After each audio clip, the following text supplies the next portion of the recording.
Raid Radio, your favorite show, most likely not. We have Ro, my lovable, imitatable co-host. We also have some very, very special guests. We have class expert Kib to talk a little bit about Demon Hunters. Should be fantastic. We also have Shaman class expert Veelia. We have a loaded show for you, and I'm not going to deprive you of it for any longer. So let's just get right into it. Kib, if you had to give us the biggest change for Demon Hunters, what would it be? Probably the Chaos Strike change with how the crit refunds happen in BFA. It's pretty much going to change most of the stats and how the spec like just gears generally, I'd say. Would you want to explain that to the people at home? So what is it actually doing? Yeah, well, right now on live servers, when you hit Chaos Strike, if you crit, you refund half of the cost. So basically, you want to stack a lot of crit to get more refunds so that, you know, you can spend more, and it just creates a cycle in itself. In BFA, they changed it so that Chaos Strike just has a flat 40% to refund. So it's not based on crit anymore. So eventually, like when we get all the stuff implemented and everywhere, like people will probably see that their stat priorities will change drastically. Instead of stacking crit to infinity, it's probably going to be other stuff. Do you think that's going to make the playstyle like any smoother, or going to be like clunky? It won't change the playstyle much. The clunky versus whatever, it's pretty much a factor of how the talent tree was built for Legion and the new talent changes for BFA that I assume we'll get into soon will help with that. So basically we're getting a couple extra spells to use in our rotational like cycle so that the spell like queue is going to be more filled up. So would you say this is a positive change or a negative change? Yeah, it's definitely positive for the long run.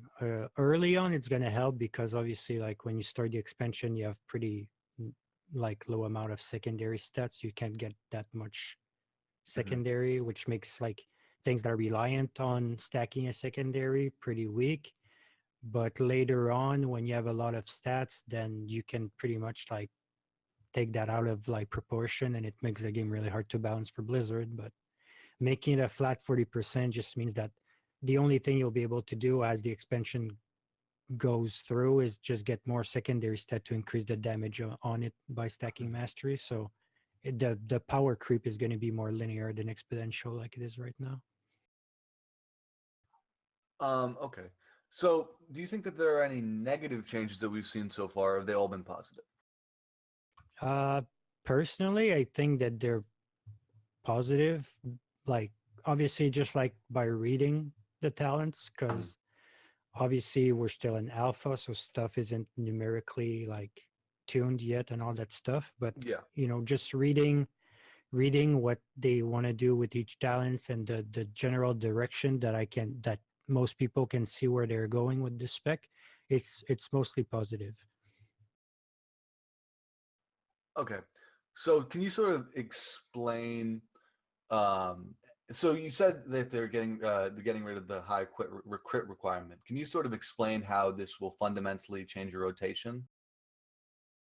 I mean, rotation wise, it won't really change much because I mean, obviously Chaos Strike is still going to be your Fury spender, so the rotation is still going to be a, you know, like a build Fury with your builder and spend Fury with Chaos Strike.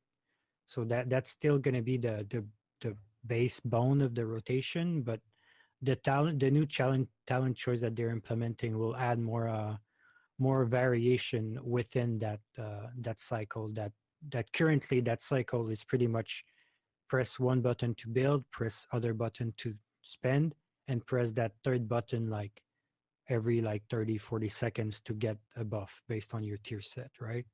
But in BFA with the new talents, there's going to be more stuff involved, like a couple more buttons involved, so the spec won't be as binary as it is right now, which is a good thing. Yeah, certainly. Now, during the dev Q&A, they had discussed a lot about how they wanted to put similar talents in the same sort of lane or whatever to make the choices feel more meaningful. Are there any talents that you think are out of place within their sort of lane or level that would most likely be up for the chopping block?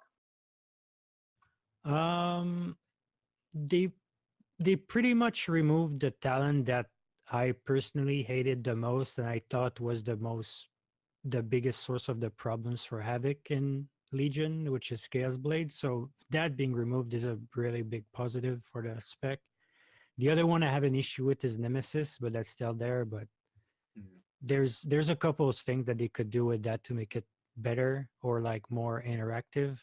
But outside of that, just to get back to your main question, the current talent changes are pretty balanced in the regards of like, this is like a fury building tier, this is like a passive gain tier, this is like a damage tier, this is a defensive tier and stuff like that. They did a pretty good job with that.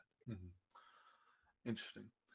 I've heard a lot of complaints from Demon Hunters where they don't like the one where it makes it so that your auto attack is what builds Fury. Are they doing anything to decentivize using that or getting rid of that? That's still, the talent is still there, but unless they buff it like a lot, it's never going to be used, because the reason that it was good in Legion was because people had the legendary ring that gave like Mhm. extra fury from the auto swing proccing. And since you remove the legendary ring, well, I mean, if people followed the cycle of Demon Hunter throughout Legion, every patch they've basically nerfed that talent because it was too strong, and uh, that's mostly because the ring was a thing. But now, if you remove the ring and they nerf the talent like 6 times, it's pretty like awful right now. So So do you think that they're just going to get rid of it, because they tend to try to get rid of talents that no one picks? So do you think they're going to get rid of it or try to buff it to make it actually more meaningful? it depends. I mean, I don't want to like bash on them too much, but it really Sure. depends on how far they are in their development cycle, I think. Because Yeah. if they delete it completely, then they need to design a completely new talent, which means that they need to like balance a completely new talent and see how that talent interact with other stuff and how it like interact with the spec as a whole. And I mean, I don't think that they will do that. So I think that once we get like deeper like after the alpha, probably once we get into beta and closer to live release, they'll just buff the talent to give it some sort of a numerical like value to make it somewhat close, like within 1% or something like that of the other talents. Mhm. Are there any other big changes that you sort of want to key in on here, or is that basically the big stuff? Well, the chaos strike is really the big stuff that we already talked about, and Mhm. the other stuff is just small changes, but small mechanical changes, like making that buff last 2 more seconds, or basically making talents that reflect some of the Legion legendaries that we already had. That's another like thing that can help in some situations, but eventually, until we hit the end of beta and live servers, when stuff is like tuned properly per se, Mhm. it's hard to really comment on these things. But mechanically, what they did as of now is pretty good. Yeah, and are there any legendary effects, or I guess tier two, that you want to see moving forward into BFA that haven't yet been confirmed? Uh, Shoulders is an interesting one, which is a talent, so they kept that. The ring is also an interesting one. There's a talent for that as well. The one that's missing that people will probably want, and that I also want as well, is the legendary helm one that makes your eye beam cooldown reduced by how many target you hit. That's not anywhere right now, but I highly suspect that it's going to be on the Azurite pieces that we Yeah. don't really have access to right now. But outside of the helm one, I don't think people will really miss any of the other stuff.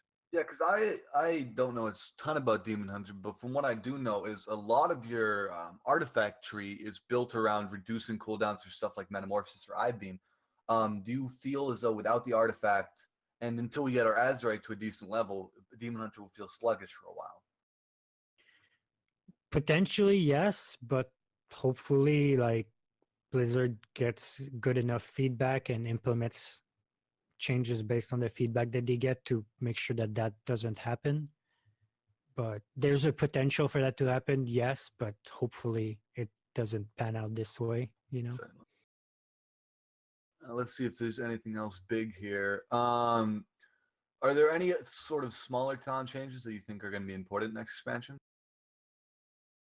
Once again, depends on balance, but there's stuff that they removed that was kind of nice, like Demon Reborn that's being removed is somewhat of a nice talent when you pair it with other stuff. Could you explain Demon Reborn to the folks at home who don't know what that is? Yeah, basically, it wasn't used for most of the expansion, but it is really, really strong right now with tier 21. And since, you know, that's what people are playing right now, when they'll move into the next expansion, that's what people will have fresh on their mind. But basically what the talent does is whenever you metamorphosis, it resets the cooldown of I-Beam, Chaos Nova, and Blur. So that gives you the opportunity when paired with the talent Demonic to create a sort of like a double dipping effect on the Demonic talent. So where you can I-Beam, then you metamorphosis, and then you I-Beam again to get like a double extension on your metamorphosis, just to stay more in metamorphosis, really. Yeah. And I think something that we've talked about on the show before, but I believe to be one of the biggest things Demon Hunter is going to bring in the next expansion, they're going to be getting the Chaos, it's a Chaos brand, the boss debuff. How do you think that that's going to affect the Demon Hunter's ability to get into a group? Well, if it stays the way it is right now, where only like Demon Hunter get the magic one and only rogues get the physical one, you'll pretty much like have every like LFG group being like, we need a Demon Hunter and a rogue if we don't have one already. And same with raiding guilds, you'll have like a token rogue and a token Demon Hunter in your raids. Yeah, always, like just having a mage or something like that. Exactly. Just like you want to have a bloodlust and you want to have all that stuff. And same goes for the other buffs. Like you'll want a priest for fort and you'll want like all that stuff in your raid. Yeah. What I think and what I hope will happen is that they will give all of these things to multiple classes. So like you know, like at least 3 specs get the magic debuff, at least 3 specs get the physical debuff, just to remove that, like, we need that one precise thing and we need that, you know, because I feel that's negative for the it's the sort community as a whole. It sort of incentivizes bringing the class and not the player. Yeah. Now, at first I was a little bit confused because why are you giving a Demon Hunter something that buffs magical damage? But I had heard that Demon Hunters do a lot of magical damage. Can you explain that to people? Like, I would assume you'd be doing physical damage, but is all of your stuff chaotic damage, which is magic damage? Yeah, everything is well, it's coded as prismatic damage, which is all of the elements at one, which is why, like, you know, Demon Hunters on the heroic and normal Argus transition can hit any ad they want and still get the damage buff. But yeah, basically everything you do beside a handful of spell just do physical damage, and one of the physical damage source is getting removed. Bloodlet is getting removed. It's a physical debuff. So then you're going to be seeing basically 100% of a buff from the chaotic brand. Yep. Basically, you just hit the target with anything beside Demon's Bite and Throglaive and BFA, and the buff is going to be that makes sense. And you're not going to be seeing, so everything does prismatic damage. Does prismatic damage include physical damage? Nope. Okay. It's all schools of magic beside physical. Yeah. Okay, that makes sense. I think it's very interesting. Obviously, I think you bring up a good point where if only Demon Hunters have the magic buff, it's going to be a little bit weird having to bring a Demon Hunter. Now, do you think this may be a move on Blizzard's part to keep Demon Hunters relevant in BFA, or do you think as a class they'll be able to stand up on their own without this buff? Well, like you said, if that's Blizzard's way of like trying to keep Demon Hunter relevant, I think it's a really bad way to do it, because it just feels bad for everyone in a group to be like, oh, we need a Demon Hunter even though they're weak and they're like useless. We just need one so that our mage and our warlock can do more damage. It's just, it feels bad feeling for everyone, and it's bad for the people that are going to be like quote unquote forced to play it. If you want, like, say like you're in a in a cutting edge mythic guild, and obviously like people all want to play like something that does good damage and does good healing and like good tanks and whatever. But then you'd have to like point to someone and be like, hey, you need to be like, or like, who wants to be the token DH? Like, you'll be useless on everything, but you'll make our warlock, mage, and LA shamans and all that stuff do more damage. That's just a bad way of doing it.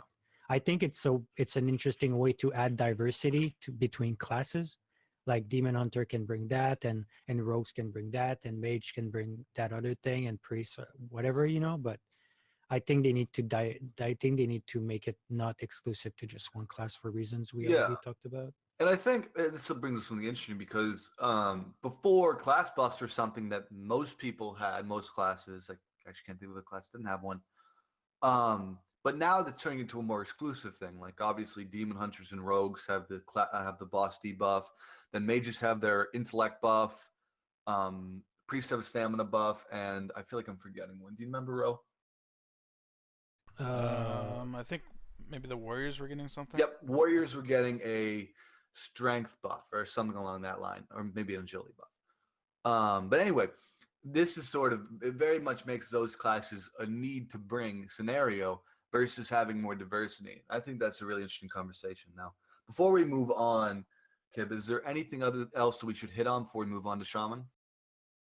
No, we pretty much covered the big points. Like, yeah, different. Like the only thing we could go on is like more specific talent choices, but we pretty much went over the bigger picture already. So. Yeah, and of course, if you want more specific talent choices, you can really read into the guides here. Now, can you write almost all the guides for Vengeance, Demon Hunter for Wowhead? I do the Havoc stuff.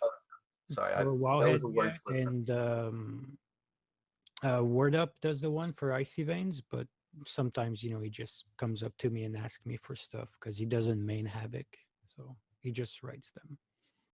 Sorry, that was my bad. I did mean Havoc. Mm-hmm. Where can they check you out online? Like, do you have a Twitter that they should follow? Yeah, my Twitter is pretty much the easiest. Well, Discord's probably the easiest way to reach me, but obviously I'm in the sidebar on the DH Discord where people can just find me there. Otherwise on Twitter, Twitter handle is _KIB0. And yeah, that's fantastic. People can just reach me anywhere. PMs are open and all that stuff. Shoot. Now, Veelia, what are the big shaman changes? I know there aren't a ton, but can we get a little bit of a lowdown here? Yeah. So the big shaman changes, I think the major one that we are probably going to talk a lot about is the sort of gutting of the Cloudburst totem. Also, ancestral guidance being gone is really hurting us. And having Cloudburst totem and Healing Stream totem on the same, I guess, tier choice is also sort of like a major thing for us. It kind of sort of guts the class, in my opinion. And then again, there's the fact that we're not really having a lot of our current Legion weapon abilities moving forward with us into BFA as of right now would probably be the main things that I would highlight. So are you at the moment, let's say that whatever is happening now is going forward like this, or do you think that Shaman's going in a bad direction at the moment? Obviously this is alpha and stuff. Yeah, I think Shaman is moving back to just being a chain heal bot.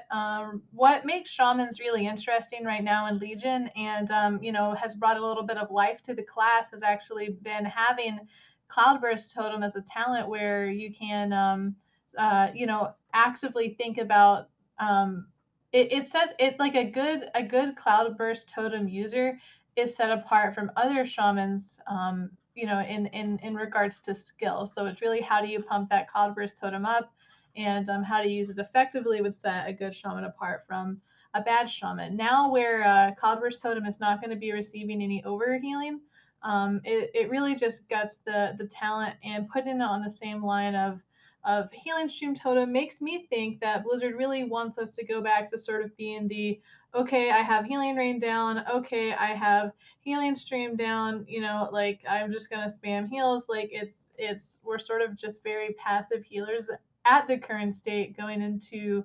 BFA as if this was what was gonna go live. And so I guess here comes the fun part. What would you want to see change, or what talents would you want to see stay to really iron out the class and make it fun in your eye? Honestly, the way that everything is set up right now in Legion makes the class fun to play and it makes it interesting. You have choices right now between High Tide and Ascendance. It really, you'll see when you open up any fight on mythic or heroic difficulty, you can see people are actively choosing both of these talents for different reasons, and people are playing the class differently. Whereas going into BFA with the setup the way that it is now, there's pretty much just going to be the same sort of talents. I foresee the same talents picked. I see no really difference to the whole the choices that people are going to make. And then I feel like our weapon brings a lot to the table right now to put us sort of on the same level as other throw-put healers. Cumulative upkeep is a huge plus to our class. I don't see that moving forward. Anywhere in all the BFA alpha things that have been released. Gift of the Queen hasn't been implemented yet. These things sort of make the class fun, and we're just not seeing them move into BFA. Yeah, I think the thing that's something that, again, we're probably going to say this 100 times because everyone says it, but it's obviously still is an alpha, and shamans, and I think a lot of the healers haven't gotten a huge pass over to see what's sort of changing there. But let's just hope that we see more of these artifact abilities sort of moving forward. Yeah. And obviously the Azurite armor is going to change a lot of stuff.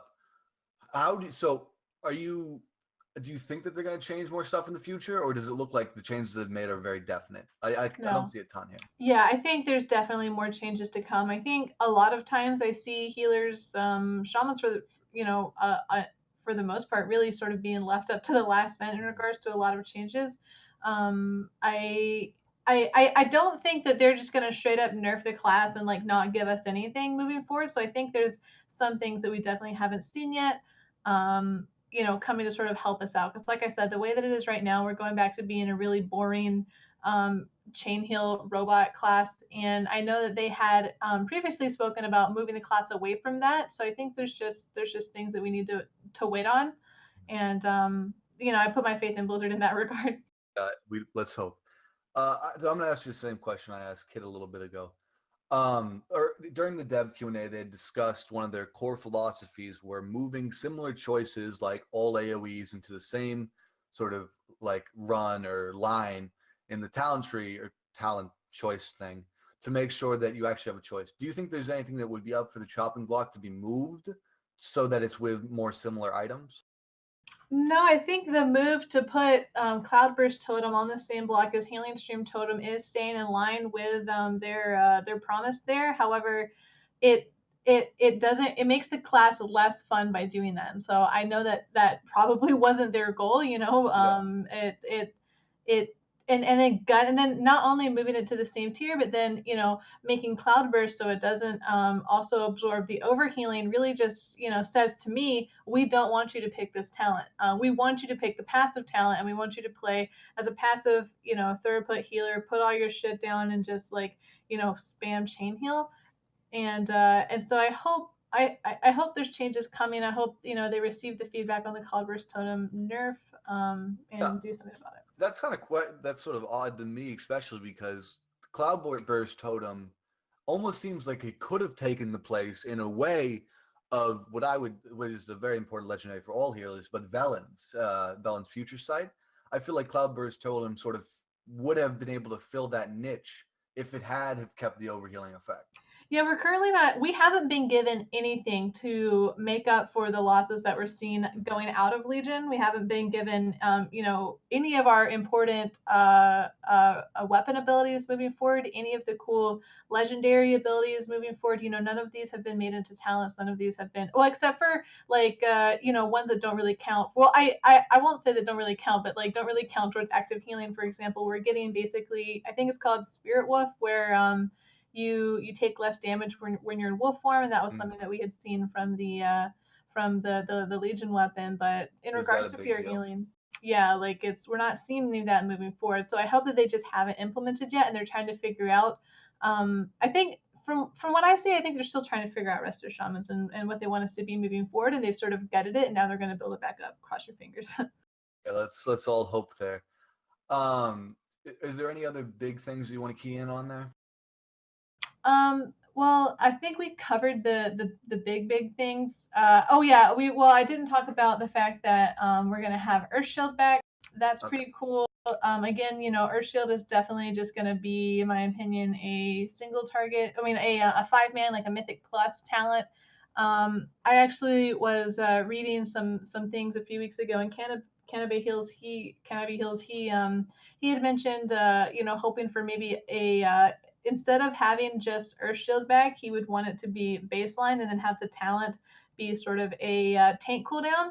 And I thought that was very interesting because as shamans, we don't have any tank cooldowns. Like you'll see me use Spirit Link Totem if the tank needs a cooldown, which is just not how you should be using Spirit Link Totem. And so that's something cool to think about. We're really one of the only classes that don't have that as a healer. So for the people at home, could you explain, briefly how Earthshield functions? Well, right now, basically, it's a talent that you can choose that puts a Earth Shield on a target, which heals them for currently it's 22% of your spell power when they take damage. The way that it is right now, I think it has 9 or 10. Let's look at it. 9 charges. And so that's how it'll work moving forward. It's a talent for people who maybe just started playing in Legion that we had. When did they take it away from us? Was that at the end of Mists of Pandaria? I want to say something like that because Yeah. I remember I was tanking a little bit around then. I remember always having the buff on me, and then one day disappeared. Yeah, it was sometime in Mist. I think we got that removed from us, and we never saw it again. It was really cool. Shamans used to work with shields as well as totems, so we would have Water Shield on ourselves to give ourselves some mana back, and we would put Earth Shield on the tank. It was something active that you had to think about. So of course Blizzard was like, we can't have that. We got to remove that talent. Well, I think honestly, having a shield, we don't know that this will happen, but if you think about Legion or just raids in general as a thing, it isn't uncommon where shields become very powerful. Maybe think of a boss like Veramathis, this raid, for example. But shields are something that's very valuable, and something that I think, other than Discipline Priest, and even Discipline Priest for that matter, is something that they've really been shying away from. Yeah, well, it's actually it's called Earth Shield, but it's really just a heal. So it's not an actual shield.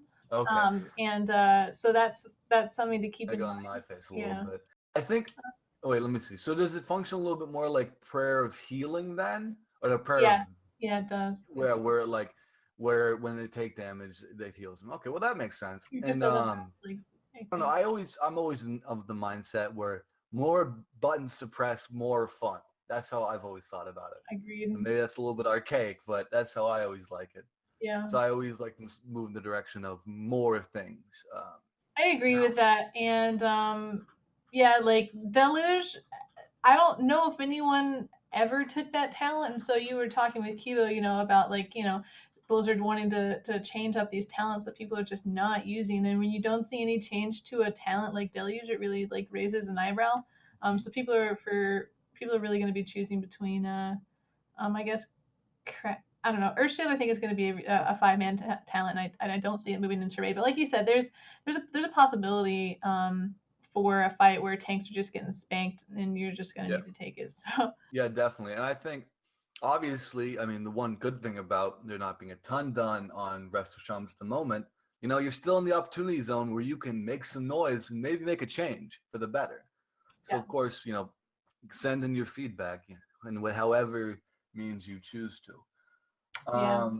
Another sort of thing that they had talked about before is the idea of de-pruning, and I think Earthshield would be an example of that. Are there any other classic, not classic as in vanilla, but classic as in abilities that were pruned or removed that you want to see come back? what was it called? Resurgence or replenishment? I want to get some mana back. Can we get something to give me some mana? I don't know. What would I like to see? Yeah, well, there's mana shield, so if they're gonna water shield, Wasn't there I'll take also that like talent back. a fear totem that was really good? Yes, I think Tremor Totem might be coming back. I had read that. I'm pretty sure we are getting Tremor Totem back. I don't know. I don't remember where I read it, but I think that would have definitely be an interesting if thing. It's a I think the talent, idea PvP, if it's baseline, then just get grass again. It might just be an honor talent now that I think about it. But I honestly, I like the idea of deep rooting, and I'm really happy that's a direction they're going in. Now, is there anything else big you want to hit on before we let you go? Pretty much that's it. I agree with you. Don't at Blizzard, but make yourselves known in other ways. Pay attention when they do the the Dev Q&A. the meetings with Ian. Yeah, exactly. Talk in chat. Make some forum posts, like these kind of things, and I think the Resto Shaman community, we're not the quietest community, but I think we have some really nice, like, easygoing people in there, and we're not like the loudest, so maybe they don't hear us, but yeah, just make your opinions known. Certainly. So where can people find you online? That sounded weird. So Twitter is probably the best place for me. It's VeeliaXO. I want to apologize to anyone who's watching that used to watch my stream or my YouTube channel. I haven't updated that in a while. It's because I'm working for Ubisoft now, and it's really taken up a lot of my time. But you can also, I'm planning on streaming again, so twitch.tv/Veelia would be that. And of course, I will be updating my channel with BFA stuff for Restoration Shaman once I actually get access to the alpha or the beta. I have not done that yet because I haven't killed Mythic and Taurus, but Of course. Well, thank you for coming. You guys were fantastic. Some of the best class experts we've had. We loved having you. Oh, well, we appreciated the invite and I enjoyed it. No worries. Well, that's good. That's all you can hope for. Now, moving swiftly on, we got a little bit of Ro requires me to say this. This is spoiler territory. Now, if you're afraid of spoilers, be forewarned. We will be talking about what is the new sort of first raid of BFA. I think it looks awesome, so of course, spoiler alert there. Yeah, it looks pretty cool. I like the new model. Certainly, let's bring that up on screen. Okay, Ro, what would you say your favorite model from this is? I really like this guy right here. Now that's one cool guy. Let's see. We actually, that guy, is it just me, Ro, or did we call that?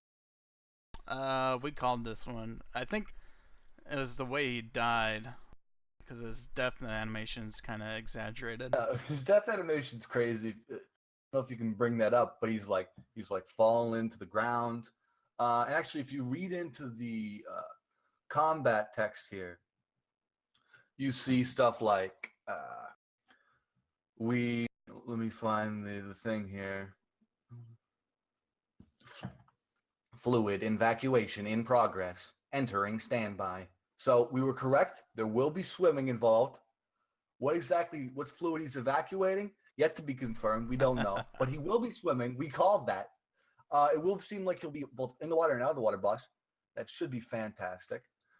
Let's hope here. Other bosses I really want to call attention to. We have the first boss on here. And this boss is, a lot of people are saying that it might be a mythic only boss. Of course, we don't exactly know that. I would hope that it wasn't, because it looks pretty badass. Sort of phases that we can expect from this boss. He wants your blood, so I can assume that he is like sucking your blood out somehow. We're not 100% sure on that, but I'm assuming he's going to like siphon your blood. Maybe he'll have a heal effect you have to interrupt. That looks like it's going to be a ton of fun. You want to read some of his great voice lines here, Ro, or should I? I think you're pretty good at exaggerating these voice lines. Come, accept this offering of blood. Fantastic. I really can't wait for this guy. You should put in your resume for voice acting for Blizzard. I think I really should have. Honestly, another thing that I really have hyped on. Got a Yogg Saron mention. If you look at Mother, let's pull her up and I'll read the line.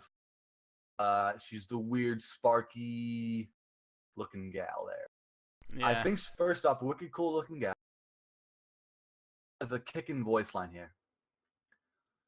This accessed. Yogg Saron data loading. Whoa. First off, there's a fair amount of robots in this. Maybe it's after this raid. We low key, this is how we discover Mechanome people. Anyone? Yeah, that'd totally be possible. Yeah, Mechanomes, huh? That'd be I awesome. don't know. I don't know. Somebody in chat brings up something really interesting. Do we think she's going to be called Mother during the raid, or is this just a temporary name? I think these might be temporary names. Yeah, I think she's definitely going to have ads. Because if you read her sort of dialogue, she's purging infections, bringing in infections. Should be fantastic. Maybe the room fills with like a gas or a smoke. I really think. What do you think about the fact that we got a Yogg-Saron mention? I love it. You know, I mean, obviously, you love it. Yeah. This is an old god, bro. How can you love it? I mean, Uldir is my favorite raid ever. So if we get anything similar to Uldir, I'm all good. You know. And then our final boss is a flesh being of some kind. Yeah, it's something. It's like a flesh sort of snail or whatever with a bloody stomach. Yeah, this guy looks pretty cool, I think. You think? Yeah, he almost looks like something out of like AQ40. Yeah, a little bit. You know, it's been a while since they've had flesh worms. You know, it's interesting, certainly. Oh, kind does look like Diablo 3 Butcher. That's a good point. Without limbs, very accurate. And we got more from the raid here. We also have some armor from the raid, some mail armor. Which I let's pull this up on screen here. Honestly, I'm underwhelmed with the mail armor from the raid. Like the bosses look cool, but here's the thing: we have one set. And this is all we have. Like for mail, this is all you have, and it's just boring. The mythic set looks okay. The normal intent, this looks like leveling gear, bro.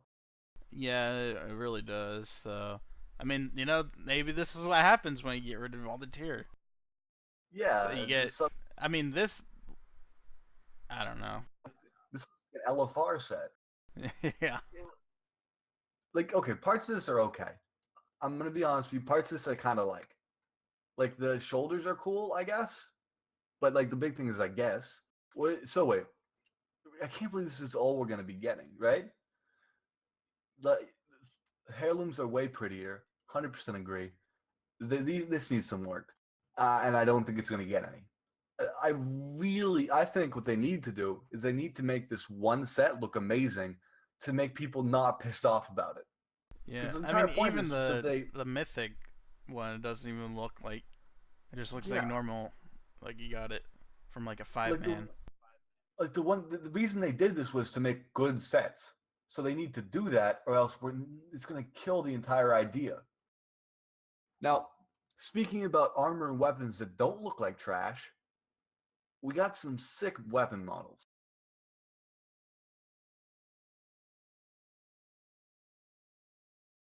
Yeah, so we got this one here. That does look like King Varian's. Yeah, right? A scary amount. The handles are a little bit of a different color. I'm wondering, it has a funny name. Can't say it. Charlemagne.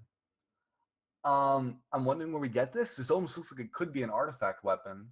That's not going to be, but I'm saying. Like a legendary we also weapon, have We also have some weapons from the Nazmir raid. Now, for people who didn't like the gun that we had last week, we got a bow. Of course, you didn't see the gun last week. You can check it out over at the thing. But we definitely have some cool bows here. I think those work out well. We also have some maces.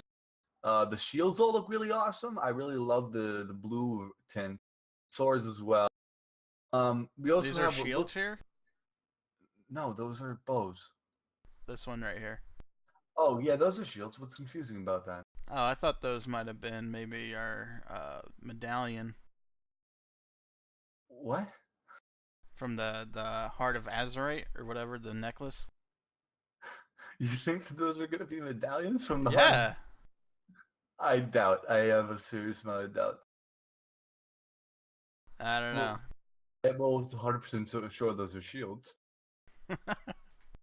Oh, thanks for the follow there, bud.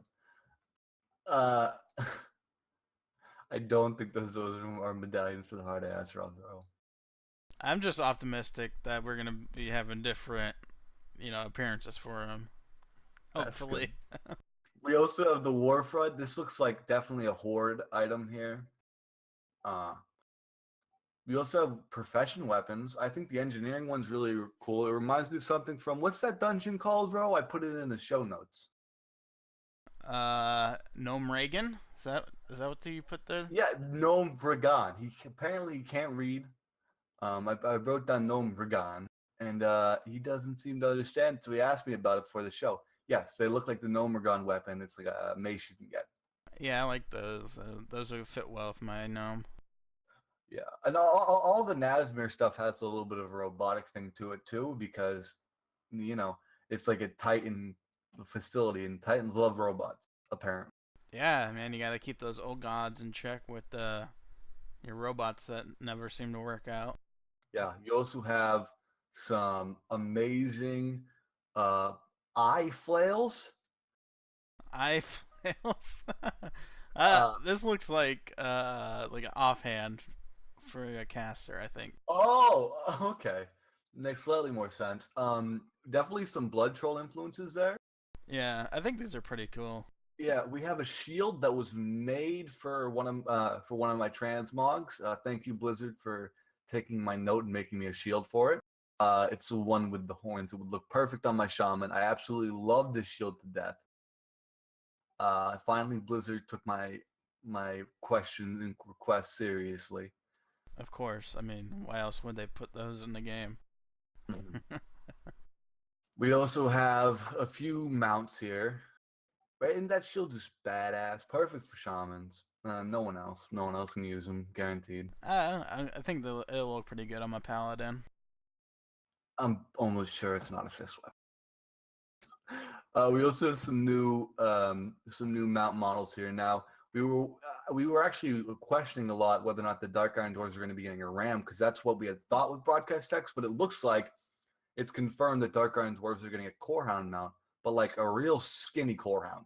Like Corehounds are usually Corehound puppy or something.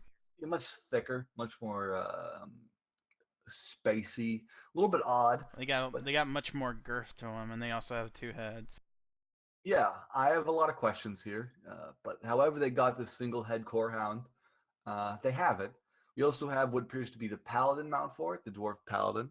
We also have what I would want to be the mount for Dark Iron Dwarves, but it's the Armored Ram. I think this one right here is probably going to be the Dark Iron Dwarf Paladin mount.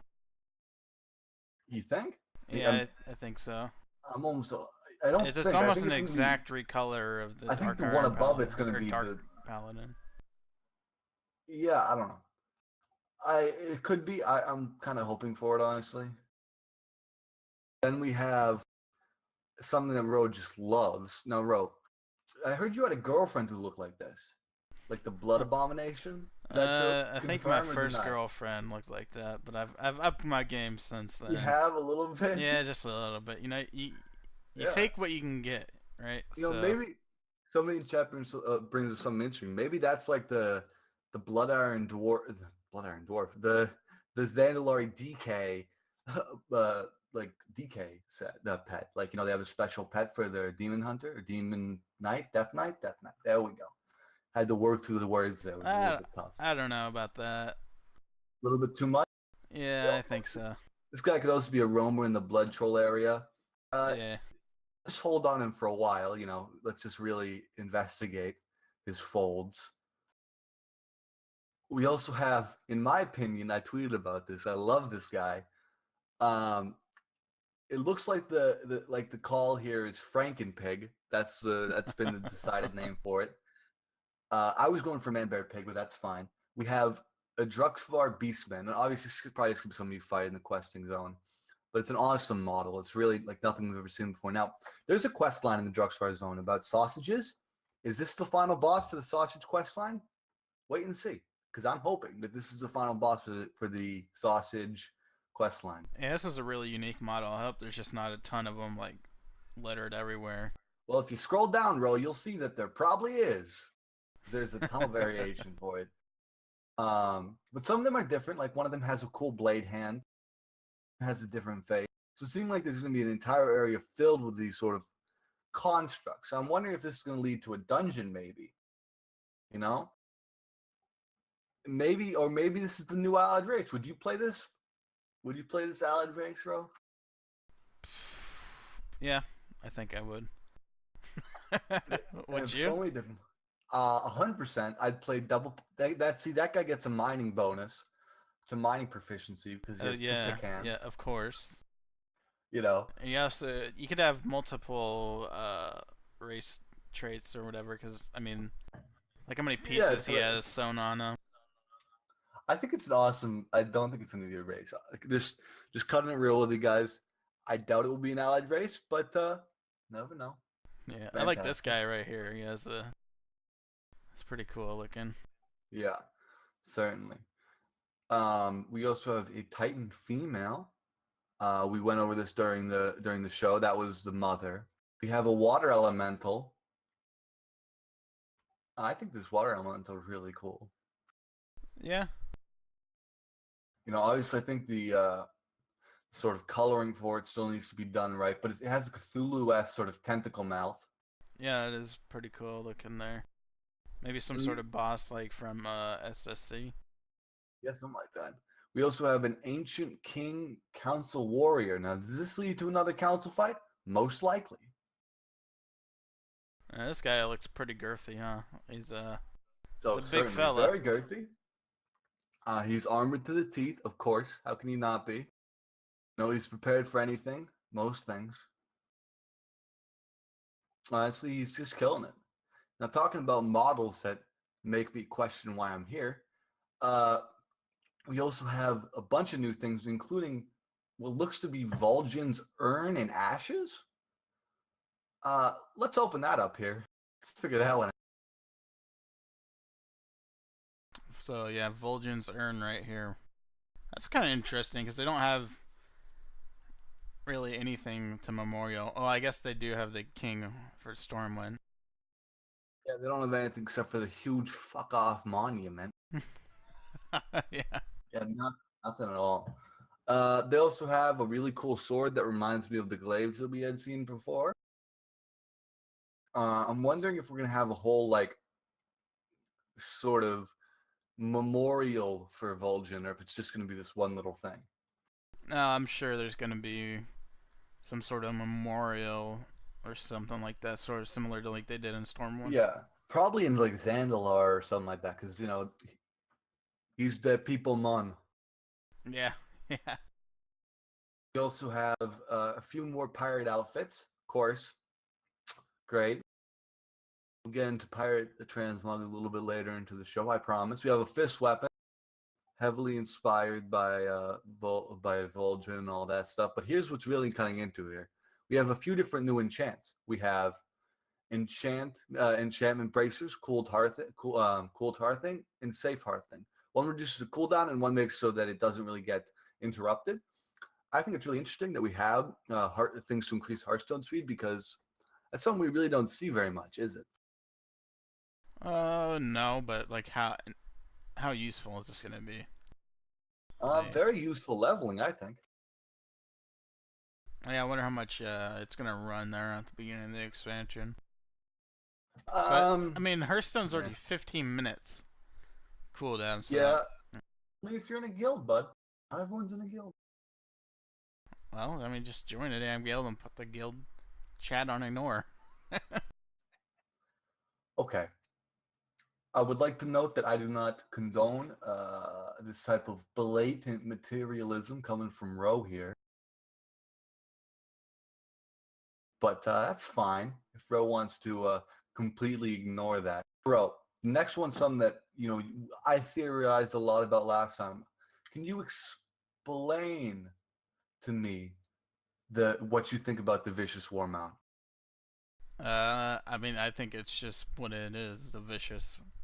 Give me the rundown. It's a PvP amount, man. There's no doubts about it. Okay, but what do you think about it? Like, give me your lowdown. What you think about it? Like overall as a mount? Yeah. I think it's pretty cool. They really put in a lot of work into these PvP mounts.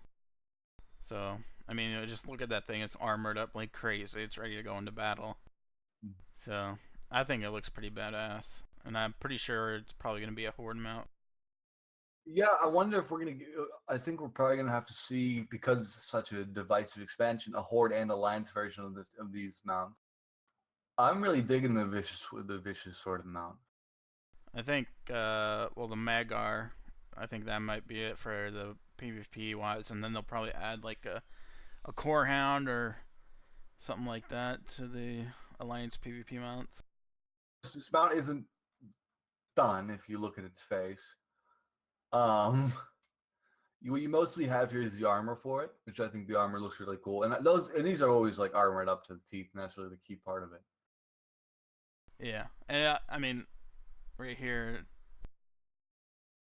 oh, it doesn't zoom in, but you can see the horde flag back there. I mean, that's like a staple of the PvP mounts. They have the alliance and the horde flags in the back. Of course, because it's about being bigger than big. Yeah, being bigger than big. Now, Ro, do you plan on getting this mount?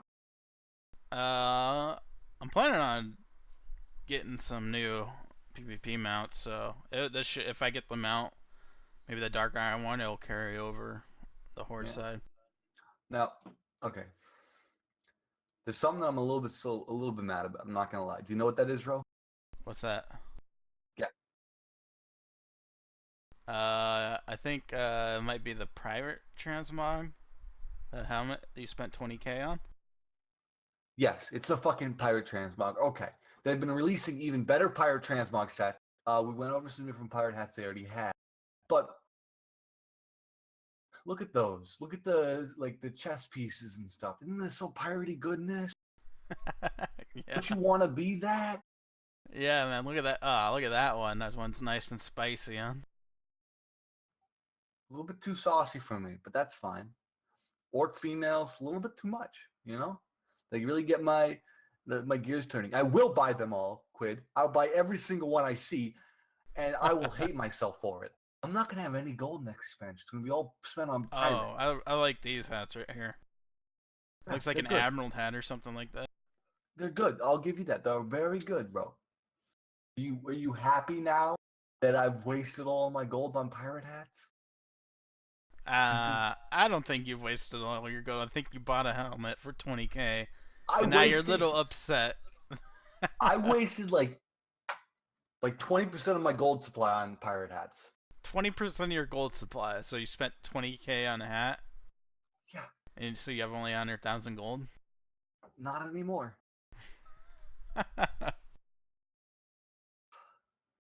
Speaking about pirates, we have something related to pirates here. We have a Kraken. It's not called a Kraken anymore. The final boss for the Siege of Boralus.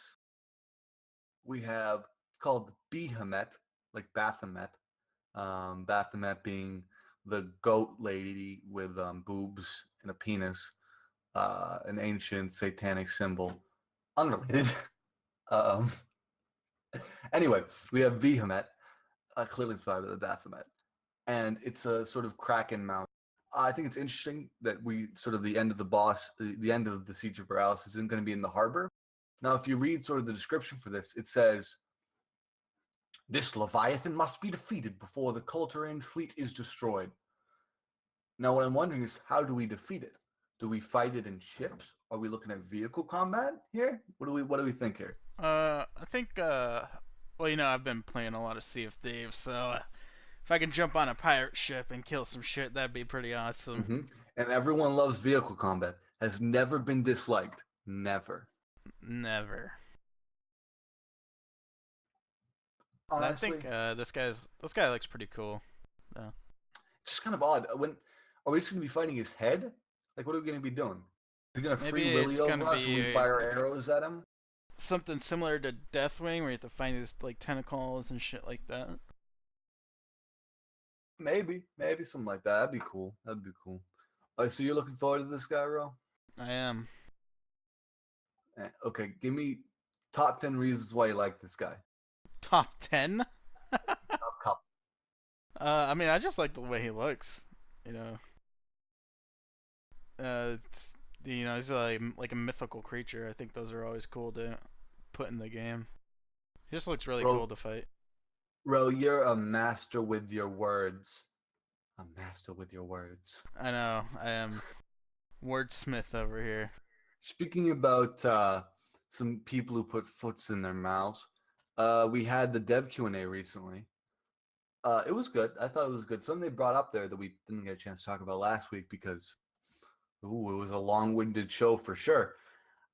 We got some changes to the Mythic Plus system where they're going to be moving Tyrannical and Fortified to Tier 2. Now, they had explained their goal for this was to, I don't know if you remember, Ro, but it was to make it less of a jump when you're getting into higher level keys. What do you think about this? I don't know, because they're putting the Tyrannical and Fortified to Tier 2. So I feel like it's gonna greatly discourage people who are getting into Mythic Plus dungeons, because I know a lot of people who don't do things with Tyrannical or Fortified on them at all. They go below that key level. And those people are just going to not do any keys anymore. Yeah, I guess it all depends on how they scale it. I mean, I think right now the way it's scaled, if you're what do you get your second FX level 5? What? Yeah, something like that. So yeah, it's like, because you can definitely tell the difficulty jumps up, especially when you go to a dungeon that has a lot of ads. So it's kind of hard to say. I think it all depends on how they scale it. But I do like the kiss and the curse thing that they got going on, something that'll help you out. And I forgot about that a little bit, even though I watched it and I've been taking notes on it recently. Would you explain that to me? So from, I guess, what Ian was saying is they're going to give something that buffs the player, but then something, I don't know, maybe fortified or whatever they're coming out with that's not friendly to the player. Yeah. And the example they'd used in that we'd actually talked about previously on the show was Blight. Now, they said they didn't like Blight, which I don't understand. But basically what it was that when people were at lower health, they did more damage, which is the kiss. And the curse is that you have to keep them at lower health. I think that was interesting. They said they didn't like it, but so the idea is that like there's some sort of a buff, but in getting the buff you get a debuff. I like that because I like the idea of Mythic Pluses, the affixes being more than just, oh, here's what makes your life hell. Yeah, and I mean, with that being said, you never know. The Tyrannical and the Fortified could just be super easy with the buffs you get or something like that, So, I guess we'll see what happens. I'm really interested to see like what else it would do. So what would you think a good kissing curse sort of buff would be? I think probably like a one you would want the most would be something that buffs your damage and either getting like Tyrannical Fortified, because those are pretty straightforward. The boss just does more damage and more health. Same with the ads. Yeah, so. I think what would be interesting for like a kiss curse would be like, I'm trying to think of a good way to do this. The more ads you have in a group, the more damage they will take. However, it's something along the lines of like, whatever the one where when somebody dies, it buffs the allies. That'd be interesting. Yeah, so it'd be like, essentially you have to decide, do we want to pull more to do more damage? But then it's going to be harder when they start doing more damage to us. I don't know. I think that's just me spitballing, of course. And the other big change that they've been talking about for Mythic Plus dungeons is, right, Ro, you're forming a dungeon group. Somebody, let's say, a Demon Hunter has joined your queue. How do you decide if you're going to invite them or not? Depends. If I'm doing a hierarchy, then I'm going to check their Raider IO just to see if they've cleared shit. You are a filthy elitist, and that's what Blizzard's trying to fight against. Filthy elitist. I want to go that. I mean, I don't go crazy with the Raider IO. If you have like a 13 to 1500 score, then I'll invite you. I'm just goofing on you a little bit here. But some people do get ridiculous, like they do. That shit. Anyway, to help the elitist in the audience here, Blizzard is going to be introducing a Raider IO-like system where you can see all the keys that you've done this season when you inspect someone, or something along the lines of that. They haven't confirmed that other people will be able to see it, but I assume they will. You'll be able to keep track of it in-game. And basically, you'll just be able to, like, look at it and be like, I've done this many keys. I'm assuming you'll produce a numeric score similar to a Raider IO score. I think it's a good thing. There's a Raider IO add-on if you guys don't know, but you have to update it frequently enough, I guess, right? Yeah, it's like every other day or so. Yeah. So it would introduce that UI in the game, which I think is interesting. It's very similar to the way that, if you guys remember QD, or was it QD? OQ. The add-on, the group finder, OQ, yeah.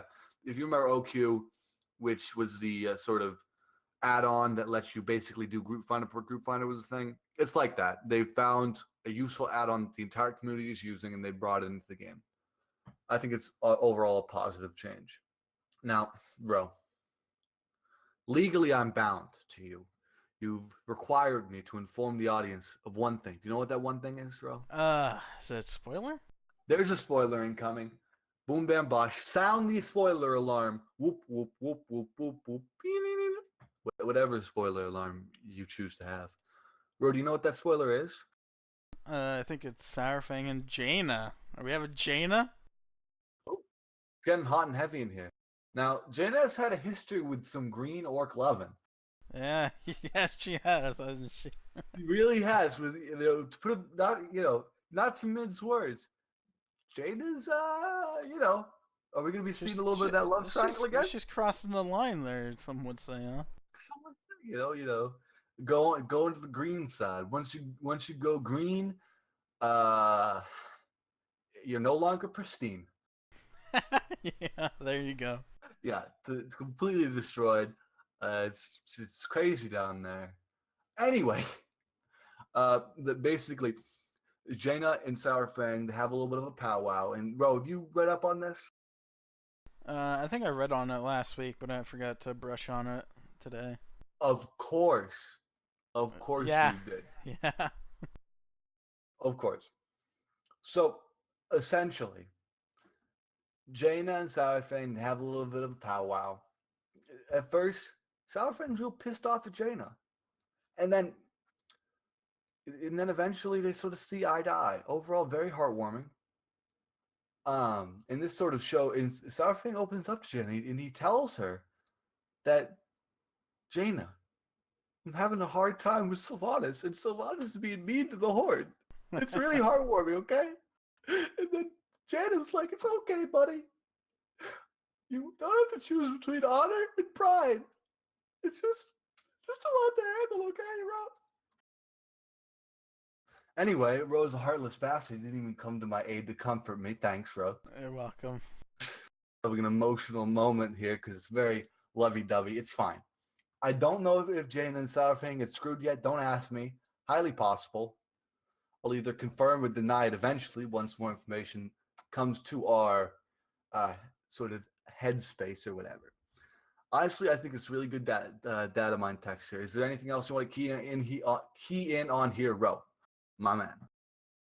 I don't think so. The scenarios, the scenario texts are kind of vague, but I'm just happy we get Jaina back instead of having like Khadgar as a main dude. So we've had him for a long, long time, and I'm getting sick and tired. I love Jaina. I'm a big Jaina guy.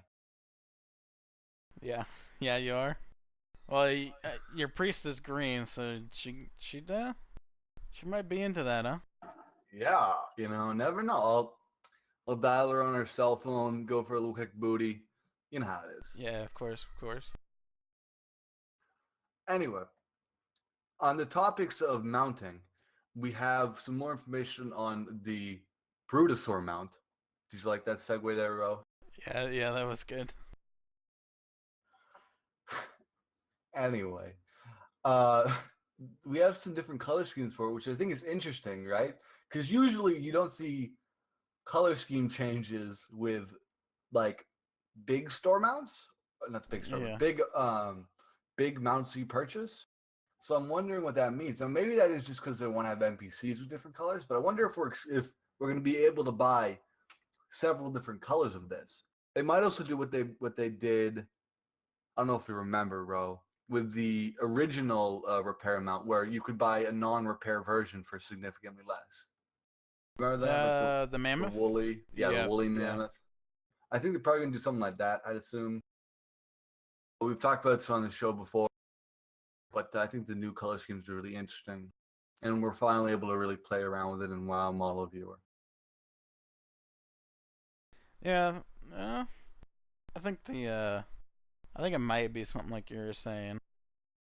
Yeah. With the woolly mammoth. I still think it's gonna be something like a store vendor mount kind of deal. Yeah. Oh, guaranteed, Quid, this will not be able to walk through any doors. Like my Tauren at normal height. This is funny. I was in Ashran. Don't ask why. Ashran. Whatever, I was in whatever this War Shield, whatever the Warlords of Draenor capital city was. And I was trying to walk into the first aid hut on my Tauren. No height adjustment. I could not walk in. It was too short for me. Can you believe that? That's ridiculous. You figured they model it so everybody can get in there. Nope. No Tauren allowed did first aid. I didn't remember. I didn't play Tauren during that period of time. Anyway, that's classic. Tauren, too tall. Tauren, too tall. Yeah, Torrents need too. Need This a mount's height going to be nerf. hilariously large on Tauren, actually. And I think it's gonna be crazy on a gnome too, because the gnome mounts they're slightly bigger than most mounts. Yeah. So you're gonna have this huge Same with- fucking mount with this little tiny gnome sitting on top of it. Actually, Quid, to tell you, there is actually a few areas which you can only access at gnome height in Stormwind.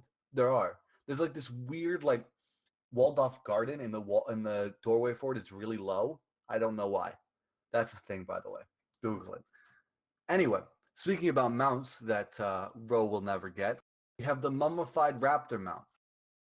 Now, Ro, last week we had been talking about how this was sort of probably going to be like a archaeologist mount. Now, before you look, you want to guess, were we right or were we wrong? I think we're right on it. Maybe. We were wrong. Nope. You can Really? pull it up now. The Mummified Raptor skull, which comes out to the Crypt Stalker or whatever, is a dungeon drop. He drops from Dazar, who is the final boss of King's Rest. I think it's awesome. We actually haven't been seeing a ton of dungeons. Did we see any dungeon drop mounts this expansion?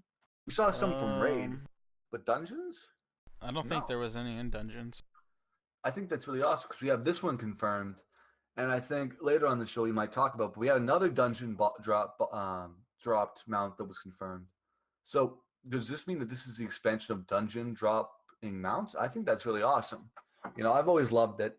Expect to get this 5 years from now when Yeah. the Legion time walking is up, and you just get it by accident.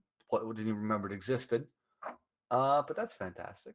Yeah, I like. Oh, there were two from Karazhan, but those were like doing special things. Oh, Well, no, yeah. one of them was a drop. Anyway, still. Well, yeah, the one's to drop off the horseman guy. But yeah, I like this. It gives you incentive to go back and run shit. So Yeah, I think dungeon drops are really awesome, especially with Mythic Plus, where we're already going to be doing this dungeon like 50 times. yeah, but the mounts won't drop a Mythic Plus. You don't think? No, they don't do it in Karazhan. So Say it one more time for me. Karazhan. You said Quarazon. Karazhan. Okay, I'm not going to fix you. I like how this guy looks though. He looks pretty cool. Yeah, we talked about him last week, of course. If you want to get a little bit nitty gritty with what we thought about him, I think he's a cool mount. Now, speaking about mounts, not even mounts. I can't even do that transition twice. Speaking about things that are unrelated to the current topic, we have what look to be the heritage armor. It is the heritage armor for Draenor or Mag'har Orcs. Now, what's interesting about this is it seems like we have them for every major clan. Yeah. Or by every major clan. We have them for 2, but I'm assuming we're going to get more. They look pretty similar, just color scheme change. We have Blackrock, Frostwolf, and then we have the default, which I assume would be Mag'har. I think these are wicked cool, honestly. Yeah, it's kind of interesting. I wonder if you're gonna have an option at the beginning to like choose what clan your orc belongs to or something like that. Yeah, I wonder if the skin color option will be locked in, right? Or if you'll Yeah, be able to yeah, it could be. Skin color is often locked in. Does that mean you're gonna have to level 1, 2, 3, 4, or 4, or whatever, like several of these if you want to get all the different color variants? Maybe at the beginning if they decide to go that route, but I doubt it would stay like that for long. Yeah, and they're all the same if you're wondering. It's just different color schemes. Now, speaking about Jaina and Orcs, we actually do have some information about how they join the horde here, and it's a little bit interesting, if not underwhelming. Now, if you were part of the Jaina Orcs are going to be part of the Alliance Club, I have some bad news for you. They're not. Can I mince words anymore, Ro? Did anyone? Well, first off, who thought that? Like, I don't know. I don't. I didn't think it, but there was a I lot. didn't There was either. a good amount of people thinking that they were going to be part of the alliance, which just seemed kind of crazy to me. So it's been confirmed. They get added to the horde here. Yeah, it looks like what's his name? Iterig? Yeah, he's actually in. Now, this is something that they've been using to try to guess the allied races, but he's actually in the Horde embassy, Itrig, at the moment. It's been a way of them trying to figure out what allied races are coming. So it's interesting that we're seeing that sword of like model is being used. Now, something interesting here is, despite the fact that Saurfang is deeply connected to these, he's not mentioned at all. So, how long are we going to be seeing Saurfang away from the horde? We can assume a while, right? Yeah, well, I think with this new expansion, it's going to be mostly Sylvanas because she's obviously the new leader. So we gotta solidify that. Certainly. Let's hope that gets figured out quicker than later. As in, she stops being the new leader. Yeah, yeah, it's gonna give her the old poison Well, like the old they did to Vol'jin. Yee. Yeah, but she has like 15 extra lives. Yeah, She has a that's couple true. 1-ups in the back. Honestly, I think this was more or less just to confirm that they're not going to be on Alliance. Sorry, I'm really sorry if you're an Alliance person. Not going to happen. On another note here, also talking about sort of Alliance versus Horde here, and I'm assuming this was Ro who wrote this, but in our show notes, somebody asked, "Are Alliance stupid?" The answer is yes. Ro answered the question here. But we have what again, obviously, everything here is like broadcast checks and stuff, right? Yeah, well, we got some screenshots here. Some screenshots. That's fantastic. But yeah, Now it looks like we're doing more traveling into the blood troll area, trying to befriend them. So yeah, it looks like it's confirmed. It's one wayward captain. But speaking for the Alliance, pick your captains well, because he's going to be going all in with them blood trolls. Like, yeah, and it seems like from the text they can't manage to find them after he goes there. Wouldn't you know it? yeah, who would think that a sacrificing troll tribe sacrifices people? Yeah. Yeah, honestly, I'm a little bit spooked for you guys. For your guys' sake, I'm afraid.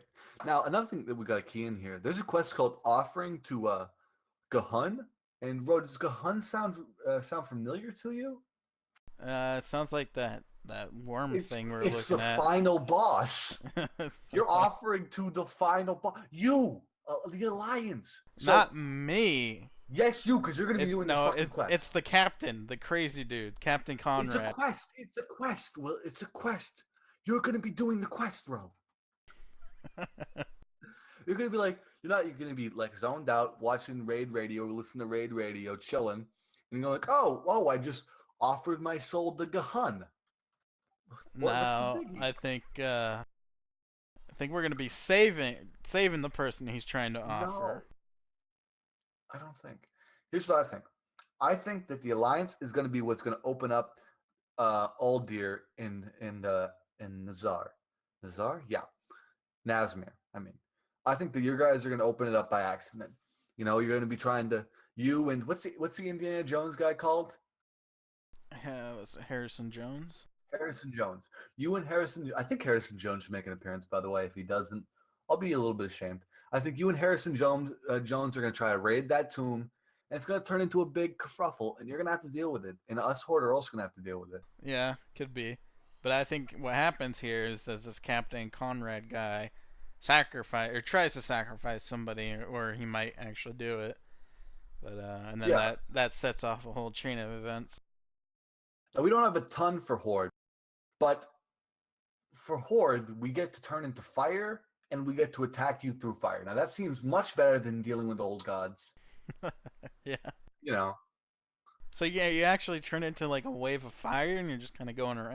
Yeah, we control a fire elemental. You know, we take a little bit from Firelands, but that's fine.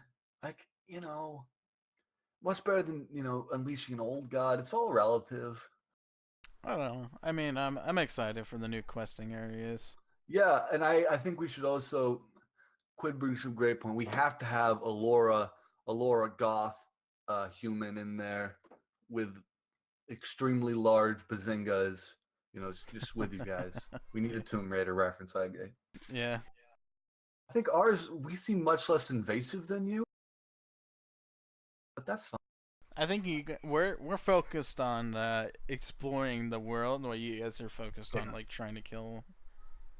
You're focused on unleashing old gods. Well, we're focused on getting Azurite. Hey man, you know what?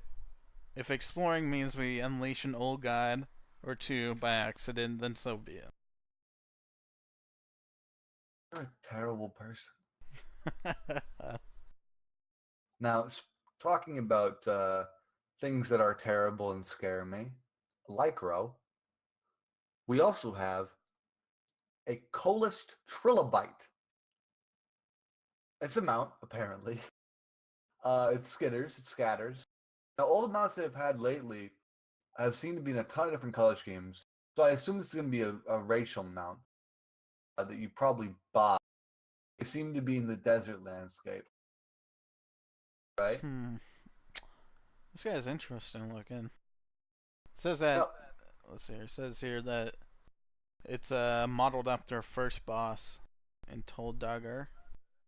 And now, we had discussed before that what we had thought was the Vulperian race mount, but this might actually be a better candidate than you think, because it's in the whole deserty area, right?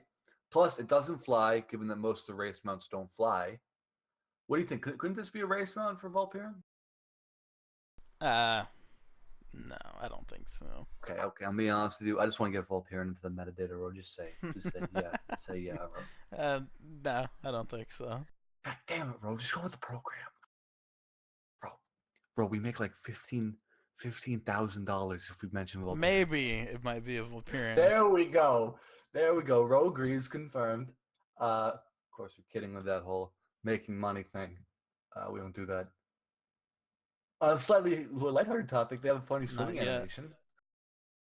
It's also dead. Do mounts tend to die? That's kind of interesting.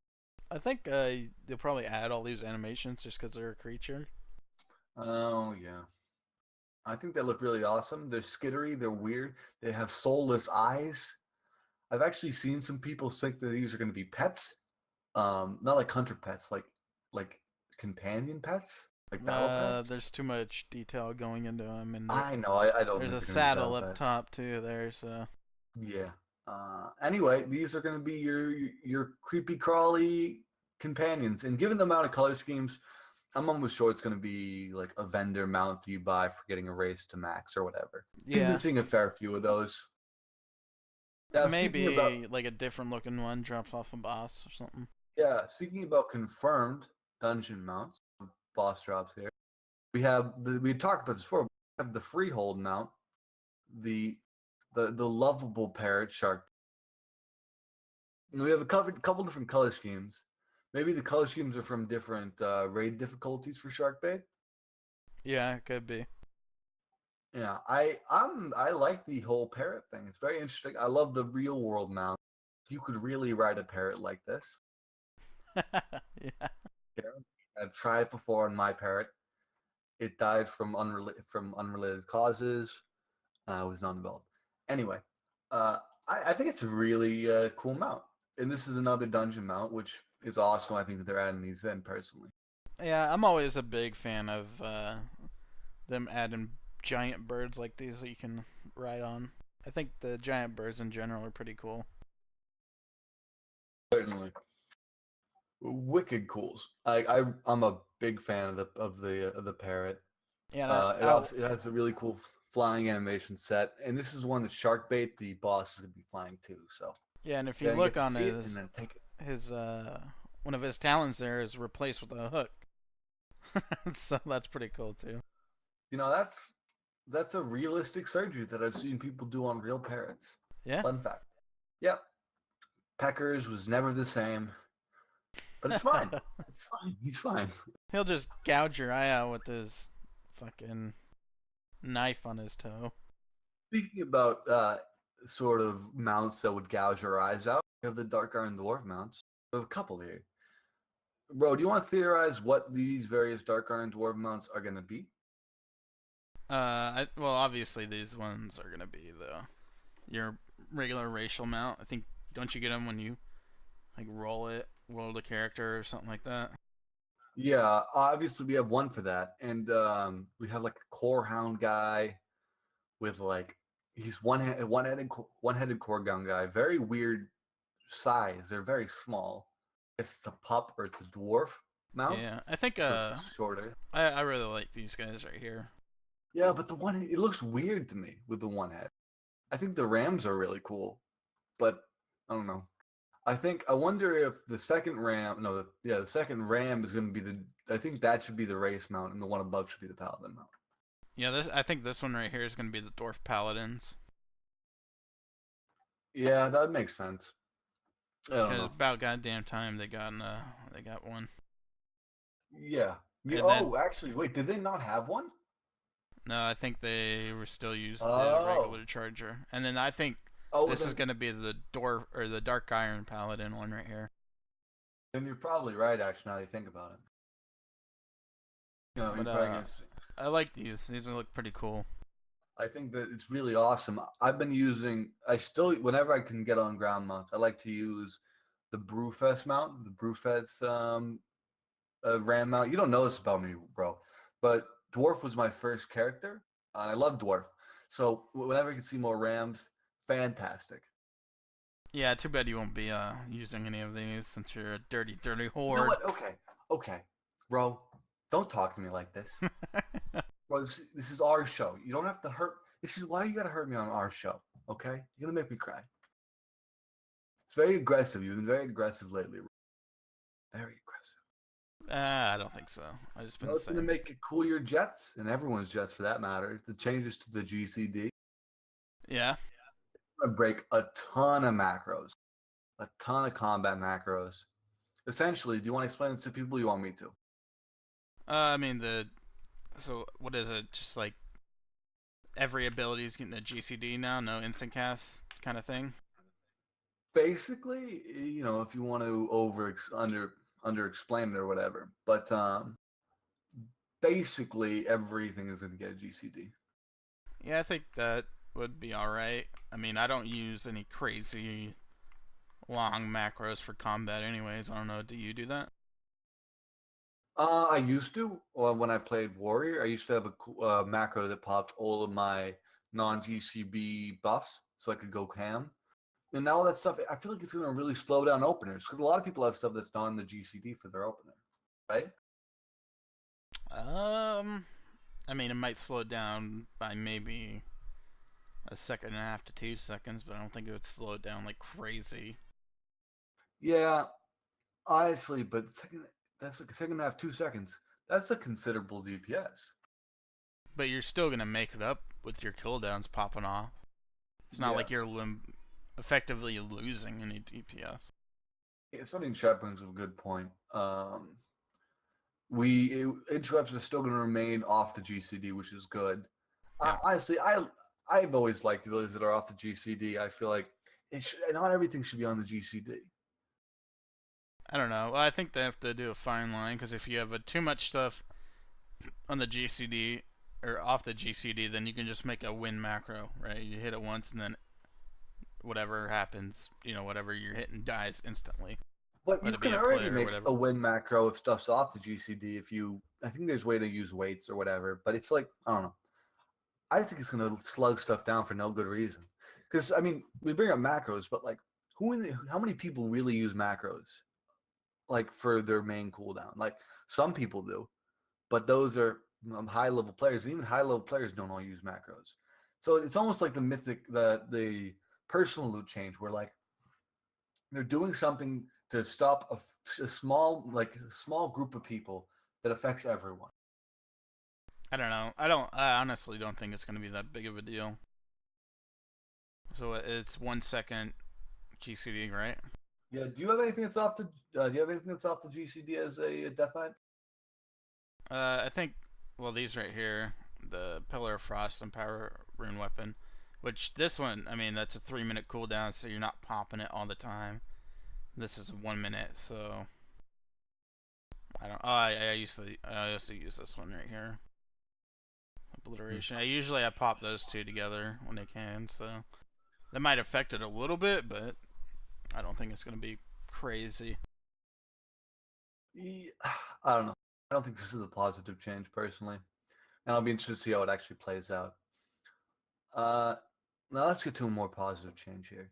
We have some new customizations. Now, my main man, Ian Hazakostas, my dude, my friend, a great friend of mine, personal friend of mine, not true. He was during the dev Q&A. He had sort of discussed how they were considering bringing in more racial diversity. That sounds worse than it is. Bringing in more race options. And one of them that they've actually confirmed or that we've seen are glowing golden eyes for Blood Elves. Now, this may be a Paladin exclusive. Keep that in mind. It's possible that only Paladins are going to get this. I could totally see that happening. But maybe not. They look really cool. What do you think about these? I mean, yeah, I think they look pretty cool, but I also think this might be something like, since we're getting the allied races, obviously they look a lot better. So maybe starting to revamp some of the old races. Uh-huh. I can see that. I mean, it's not like we had a revamp recently or anything. The joke is we did have a revamp pretty recently of everything, but I understand what you're saying. Well, I mean, making them look better in general. And I think we explained this last week, but the more customization options, it drastically increases. Yeah. It drastically will increase the number of options that we'll have here. Yeah. No. Maybe, hopefully they have different color for their eyes too. So. Bro, what did we need to push last week? Because time. The current segment. That's what we pushed, the whole damn thing. You sound so fucking lifeless. Put some excitement into it. This is Raid Radio after all. Let's get a little bit excited for this. What did we have to push last week? Live. That's what we had to push. Because nobody cares about live because it's right now. It's all about BFA. It's all about BFA. We had to push the current topic, which we're going to talk about now. Boom Bam Boss. It might be a little bit longer than usual because we have about 2 weeks worth of stuff here, but that's fine. Near the end of the expansion, expect a whole episode of talking about Legion in a retrospective way, but the end of the expansion is September, so don't get too hyped now. It's going to be a while if we have to get to there. Now, the biggest change that we actually heard this week was the Mythic Gantoris. Mythic is cross-realm. Now, what do you think about this, Ro? Is this going to inspire you to do Mythic? Well, I mean, our guild was already working on Mythic, but I think it's going to be a good change. I know you're kind of like, oh man, the Pug Nation, right? Yeah. Is that what you said? I thought about it, but then I thought also, oh wait, they always do this. They always turn into Mythic after a few weeks. Not after a few weeks, after a few months. So I figured it was gonna happen eventually anyway. I don't know how I feel about it. I feel like there's something special about Mythic being on server only, but it's so far after anyone gives a shit about Mythic anymore. Like anyone's serious in the game. So I don't think there's anything wrong with it. Yeah, and I think it's a good change too, because you know, obviously if your guild has heroic on farm, then you're gonna be looking for more people, and you might not have the caliber of players to do mythic. Also, with what you're getting and looking for group or trade obviously chat or whatever. it depends about how the different guilds do this differently.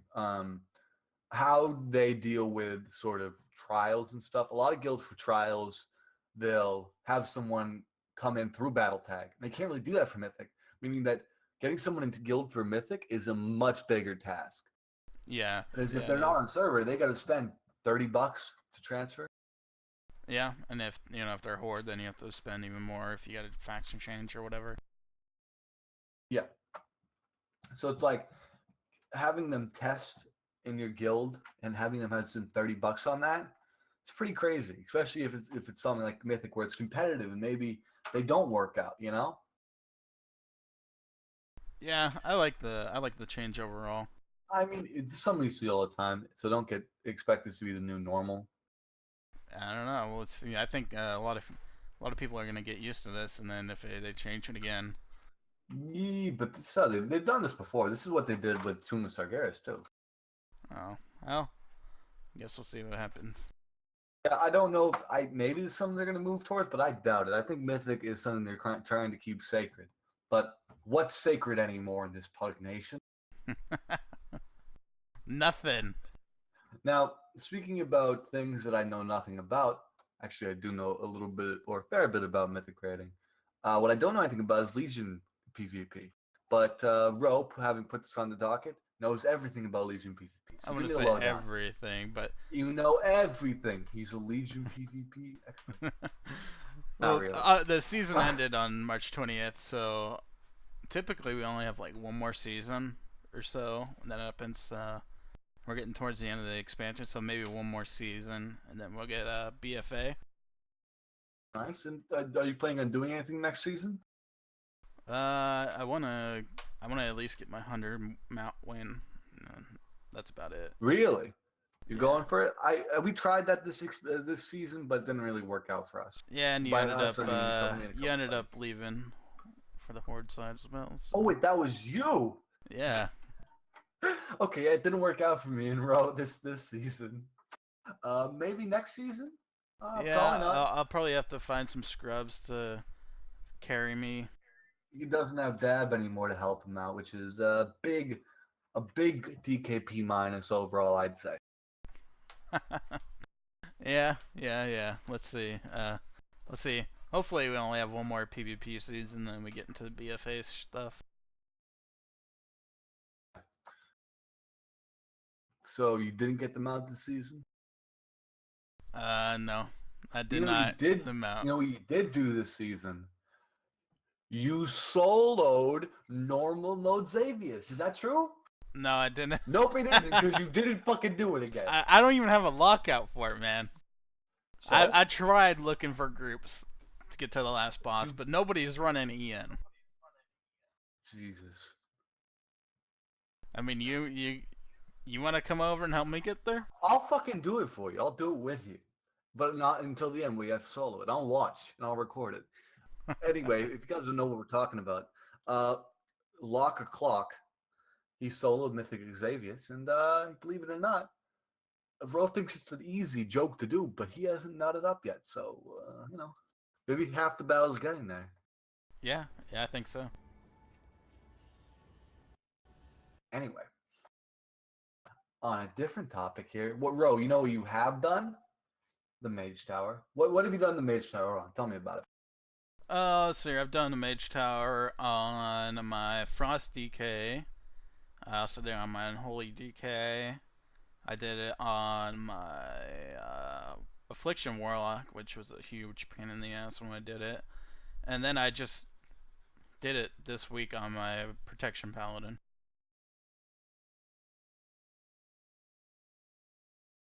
That's good. How was the Protection Paladin one? I mean, my Paladin kind of outgeared it, so I just had to get used to the mechanics, and it wasn't that bad. Something sad about the Mythic, the Mage Tower is that it's so easy to outgear it, and after a while, you just kind of do. Yeah. Well, on the same note, my Warlock outgeared it, but the fucking guy, he walks so damn quick, and if he touches you, you fly off the map. So it's almost like you needed this damn legendary to do it, so I had to wait till I got the legendary. And after I did it, I just steamrolled it. Yeah, of course. Yeah, I don't know. The Mage Tower overall, let's just pull chat here. Who in the people in chat, what Mage Tower appearances have you gotten? Me, myself, I've gotten, let's see. I've gotten my Priest one, and I've gotten my Windwalker one. And that's it. I could do more, honestly, but I just, I don't have the urge to. Well, I did on my Windwalker one. I did it when it was more current and hard. I wasn't that geared for it. You know, I was at whatever eye level it was, kind of when it came out, right? So that one was actually hard. My Priest one, I kind of outgeared. So I don't really know. I mean, you better get on that because once we get into BFA, we're not going to be able to get those again. So Yeah, but what would I want it for? transmog. Like, who would I want it for? I mean, I have, let's see. Like, the warrior one's cool, but I don't even have my warrior vaguely geared. Unless your guild wants to carry my warrior to gear it up. Yeah, I mean, we do alt runs. You're more than welcome to come. I don't know. Let's see here. In chat, we have somebody did the Shadow and Disc one. The Disc one, if you don't know, is actually a DPS one, and apparently I've heard is the steamroll. The Shadow one's good with Surrender to Madness. Wait, so you haven't even done it on your Priest yet? No, I haven't even done the Disc one because I don't play Disc, right? Also, Quid in chat here. Great stream. Suggest you check him out. He's done the Arcane one. I think it's cool. You know, I think overall, I think the reception of these is pretty good. I mean, it's one of those things where they released it too early in the expansion, in my opinion, because it's so easy to outgear. Since they released it, I always knew the solution to it was just wait until you outgear it if you were really having trouble with it, you know? Yeah, but if I you don't know if that's the best thing. I mean, there's still stuff in there that can kill you if you're not paying attention or can't get it right. Yeah, maybe. But if you are having trouble with it, WoW had recently released some Mage Tower guides for returning players. Highly suggest you check that out. Now, talking about Mage Tower and difficult stuff, let's talk about the Mythic Dungeon Invitational. The real show is skill, not the Mage Tower anymore. Now, Ro here is the Mythic Dungeon Invitational fiend. He's been pushing me for weeks. I tell you, weeks to get it onto the docket. It's on there. So tell us about it, Ro. What has been so important about the Mythic Dungeon Invitational that you feel like you need to tell me about it every fucking week? Well, I think, I mean, the Mythic Dungeon Invitational, Dab. I mean, do we need to say anything else? The MDI for short.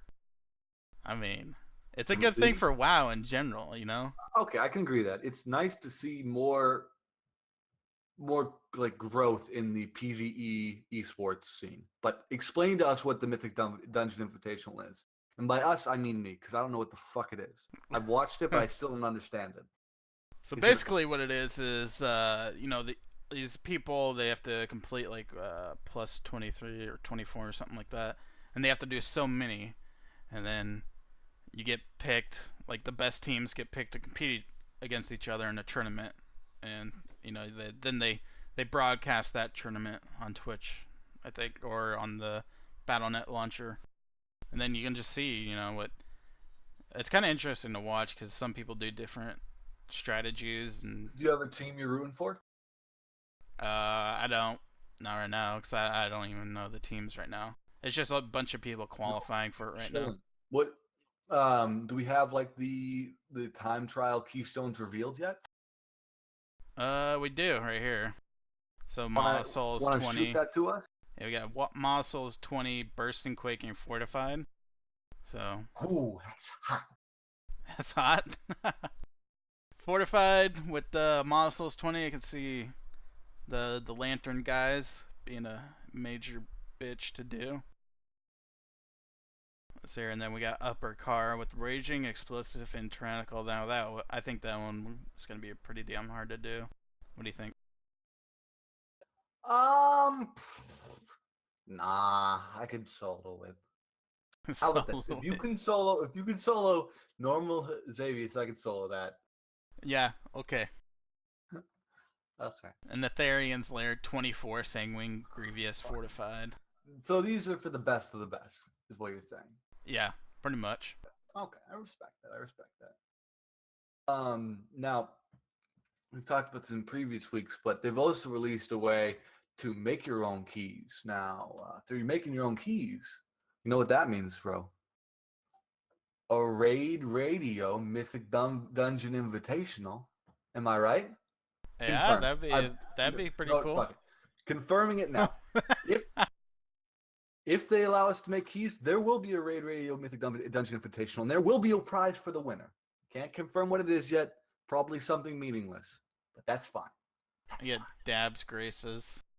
You know, something a little bit more meaningful than that, but like, you know, we'll figure it out. We'll figure it out. Also, Ro confirmed they'll get a tattoo, Raid Radio tattoo. Now there was some caveats to that, but I'll let Ro tell you about that.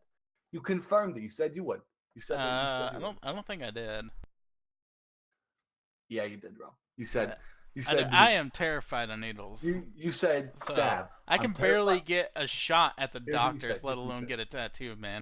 You said dab. I'm terrified of needles, but Raid Radio is the most important thing that's ever happened in my life. So if we get to 1 million subscribers, I'm getting a Raid Radio tattoo. And I said, you know what? I will too, Ro. All right. Yeah. I also said I'm going to get it on my shoulder, right? Yeah, that's fine. And then you told me you're going to get it right on top of your forehead. I'll do it. I'll fucking do it. If I get 1 million subscribers, what else am I doing with my life? All right.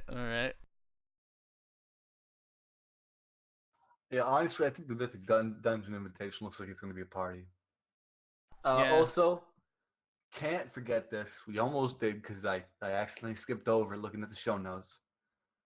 We didn't raise. Okay, I want to phrase this right. Blizzard raised 1.8 million with an M buckaroons through the store mounts for charity. Isn't that crazy? Yeah, did you buy any of those or anything? No. I bought this guy right here, the Shadow Fox guy. I respect that. Did you buy that from me? What did you buy from me? You bought me a different one. I don't remember what I bought you. Oh, I bought you a mount, didn't I? Well, I don't know. Anyway, but I think this is an awesome thing that they've been doing lately. Because, I mean, before everyone hated the store mounts, but like, you can't hate something for charity. Yeah, and typically I only buy them when they're, benefiting charity. Yeah, it gives you an excuse to waste money on virtual pets. Exactly. I mean, you feel good. You look good riding it. Well, I think that's really awesome that they're doing this. And obviously, it probably doesn't cost a ton on their end. I mean, you got to pay one guy. You got to pay Bob, with however much he gets paid an hour to make it. But, like, it probably doesn't cost that much on their end. And they do a really good thing for charity. I respect it. I can't imagine it taking up too much production time for something like that. It makes you think, how much do they make off their normal ones? Do they make $1.8 million for making one of these mounts? Which is normal? Probably. I think maybe when they first come out, there's some people that like to collect them. But, yeah. I mean, somebody in chat saying they bought them. No, Well, would you have bought it if it wasn't for charity? Would I have bought that pet? Yeah. Fuck no. Okay. That's a little bit better then. Now, let's talk a little bit about time walking. This was, of course, meant for last week, believe it or not, because last week was time walking. But I think they tuned it way better last week. It's still hard, but it's not as hard. Yeah, I think it's a lot more manageable now. It's not. I mean, when I think of time walking, I think I'm gonna go in and I'm gonna do something that I did previous expansion, but this time it's gonna be way easier to do, and just kind of think about, oh man, I hated this dungeon and I hated doing this. Now we can just skip this and do that or whatever, Yeah. I think the time walking thing, I like it as an idea. I don't know. It needs some tuning still, I think, from the sort of the way they've tuned it since last week. Yeah, I liked it how it was before they buffed it. I think it was just fine. And now I still don't even think it's worth doing on your characters that don't need it, unless you need a seal, which at this point. Or unless you need like the normal cash. Yeah, I mean that at that point you're just doing it on your alts, really. Yeah. Also, another thing is, it's not worth it for leveling, right? As a lower level character, but if a lower level character joins your group as like a healer or a tank, it can screw you up. Can I really? Yeah, they're not scaled well. Oh, If they're not max level, they scale terribly. yeah, that sucks. But what are you gonna do? Cry, I guess. Speaking about crying and things I don't understand, Prestige is going to be continuing into BFA. They have trouble explaining the program they're going to do, but what they want to do is set a new program up while allowing you to get the old rewards. I'm expecting something along the lines of what they did with Professions, where you can decide what like season you want to go down. That makes sense to me. But I think that Prestige is an interesting system. Yeah, I like the Prestige, even though I haven't done a ton of PvP this expansion. I've gotten a few rewards, which is better than none. So Thinking about PvP rewards, maybe you lusted after.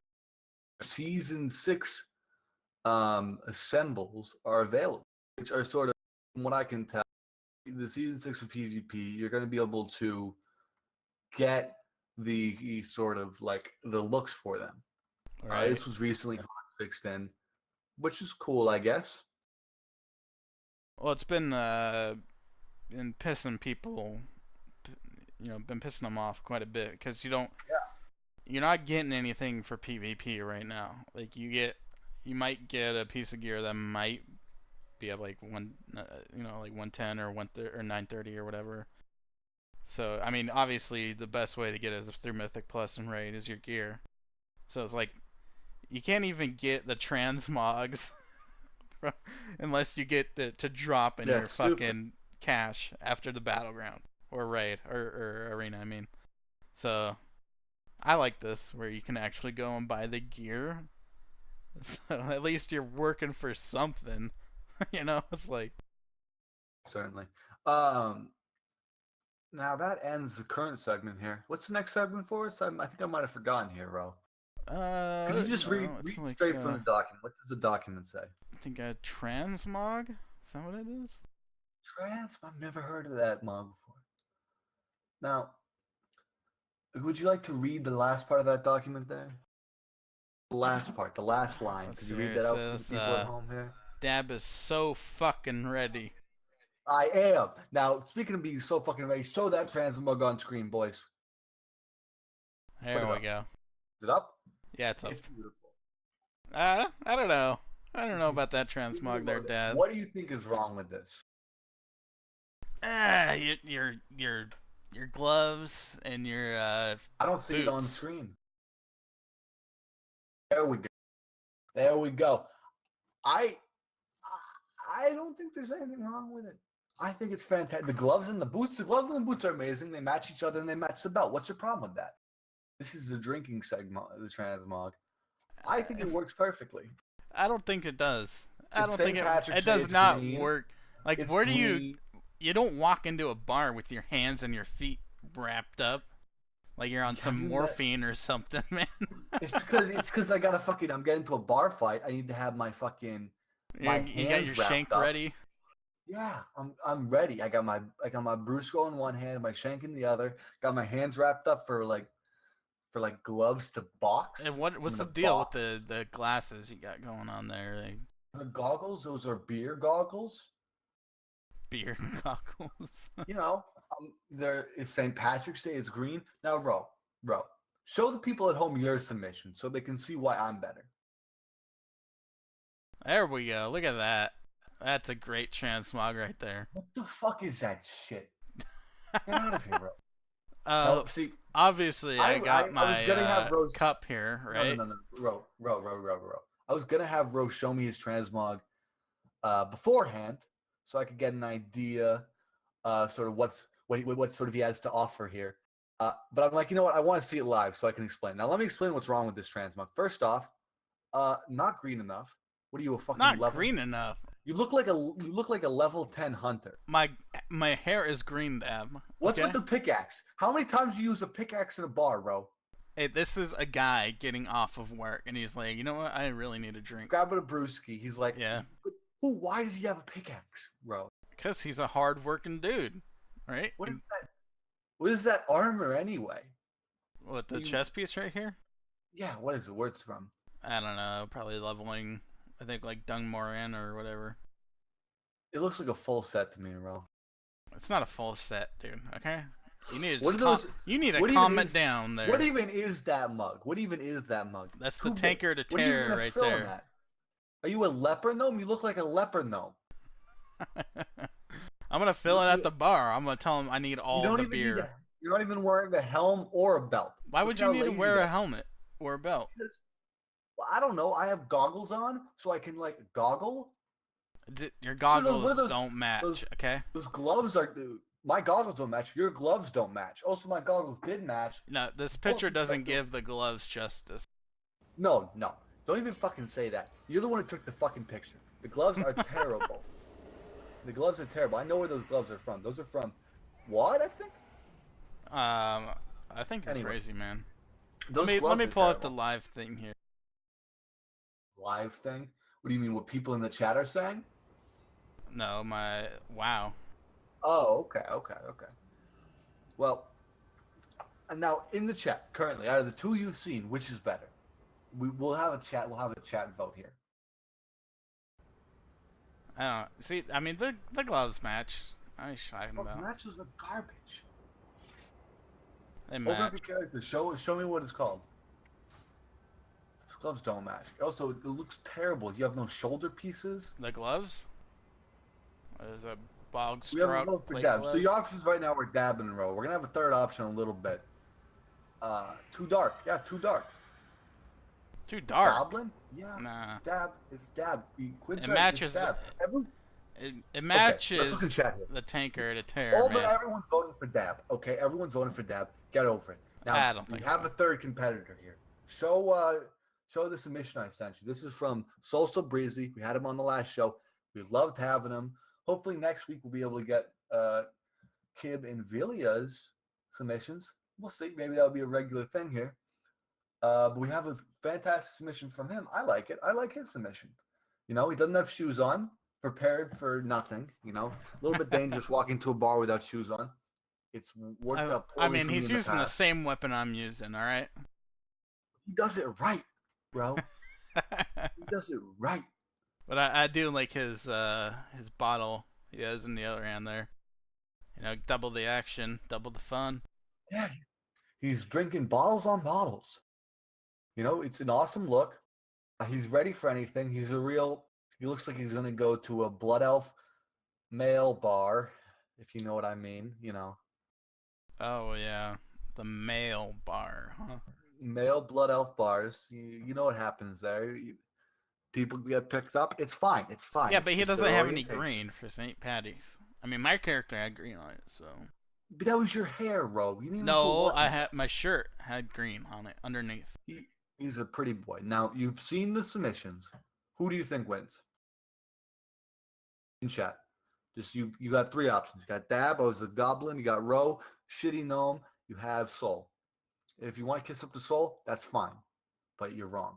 It's Dab. The kind of answer is Dab. Let's get some votes in chat real quick. Whoever wins, wins. And that's just the end of it. Ro, who do you think should win? Be honest with yourself. Well, I'm not gonna vote for myself, so I think Solson win. That's fuck you. You know who I think should win? You know who I think should win that row? I Who's think that? Dab should win. You Dab. can't Okay, vote everyone for see- yourself, man. Look in chat. Look in chat. I'd still say Dab. Gonna go with Dab. That's You what can't chat vote said, for okay? yourself. I don't care. The chat already decided I won. I won the transmog contest, Ro. Now, Ro, are you ready to get obliterated by a man who spent 20K on a pirate hat? Because you want to know what the next transmog contest theme is? Is that a pirate? It's a pirate theme, boys. Now, we didn't see a ton of submissions this week, which is fine. You know, I don't cry.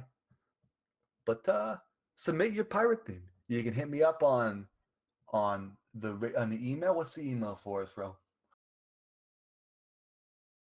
Put it up on stream here. The email is raidradiocontact@gmail.com.